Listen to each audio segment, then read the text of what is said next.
And guys, punta tayo kay Inday. Yung si Inday na umakyat sa puno. Kakain tayo doon at tanghalian. Ito ang ulam. Alimasag. Masama namang suluhin ko yung ulam. Baka naman ako ay may high blood. Kaya kailangan i-share natin yung high blood kay Inday. Libre na ang kanin. Libre pa ang high blood. Kaya dadali natin tong ulam kay Inday. Doon tayo kakain ng tanghalian. Diba?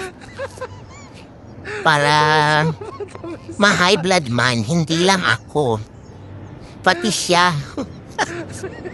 Iba dahil. Nandiyan dito yung bahay ni Inday. Yan yung bahay. Parinis na kasi padating na yung amo niya bukas eh.